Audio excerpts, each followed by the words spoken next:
അസ്സലാമു അലൈക്കും വറഹ്മത്തുള്ളാഹി വബറകാതുഹു. സ്വർണത്തിനും വെള്ളിക്കും സക്കാത്ത് നൽകണമെന്ന് പ്രവാചകർ സല്ലല്ലാഹു അലൈഹി വസല്ലം കൽപ്പിച്ചതായി നമുക്ക് കാണാവുന്നതാണ്. സക്കാത്ത് നൽകിയില്ലെങ്കിൽ അതിന്റെ ശിക്ഷ വിശുദ്ധ ഖുർആൻ വളരെ വ്യക്തമായി പ്രതിപാദിക്കുന്നുണ്ട്. നാളെ പാരത്രിക ലോകത്തെത്തിക്കഴിഞ്ഞാൽ ശരീരമാസകലം ചൂടുവെക്കപ്പെടുന്നതായ ഒരു അവസ്ഥാവിശേഷം സക്കാത്ത് നൽകാത്തവർക്ക് ഉണ്ടാകുമെന്ന് വിശുദ്ധ ഖുർആൻ പ്രഖ്യാപിക്കുന്നതായി കാണാം. എന്നാൽ സ്വർണത്തിന്റെ സക്കാത്ത് അത് എത്ര ഉണ്ടായാലാണ് നൽകേണ്ടത്? നമുക്കറിയാം, 85 ഗ്രാം 20 മിഖ്കാൽ സ്വർണമുണ്ടെങ്കിൽ അതിന് സക്കാത്ത് നൽകണമെന്ന് പ്രവാചകർ സല്ലല്ലാഹു അലൈഹി വസല്ലം കൽപ്പിക്കുന്നുണ്ട്.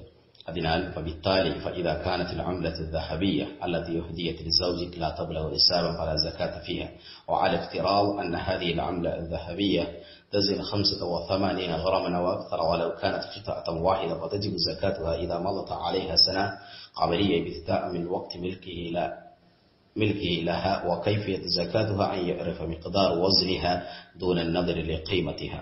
നമുക്കറിയാം, ആരുടെയെങ്കിലും കയ്യിൽ 85 ഗ്രാം സ്വർണമുണ്ടെങ്കിൽ അത് ധരിച്ചതാവട്ടെ ധരിക്കാത്തതാവട്ടെ അതിന്മേൽ ഒരു വർഷം അറബി മാസങ്ങൾ തികയുന്ന 12 മാസങ്ങൾ തികയുന്ന ചന്ദ്രവർഷം ഒരു വർഷം തികയുകയുമാണെങ്കിൽ അതിന് സക്കാത്ത് നൽകേണ്ടതാണ്.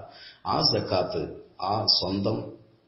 ആ സ്വർണത്തിൽ നിന്ന് തന്നെ എടുത്തു നൽകേണ്ടതുണ്ടോ? യഥാർത്ഥത്തിൽ അതിൽ നിന്ന് തന്നെ എടുത്തു നൽകേണ്ടതില്ല. അതിന്റെ വില നൽകിയാൽ മതി, അല്ലെങ്കിൽ അതിൽ നിന്ന് നൽകാം, അല്ലെങ്കിൽ മറ്റേതെങ്കിലും സ്വർണത്തിൽ നിന്ന് നൽകിയാലും മതി. ثم يخرج عنها ربع العشر 2.5% منها أو من غيرها من الذهب أو من الغملة المتداولة. അതിൽ നിന്നോ അതല്ലാത്ത മറ്റേതെങ്കിലും സ്വർണത്തിൽ നിന്നോ അതിനോട് തത്തുല്യമായി വരുന്നതായ കറൻസിയിൽ നിന്നോ അതിന്റെ സക്കാത്ത് നൽകാവുന്നതാണ്.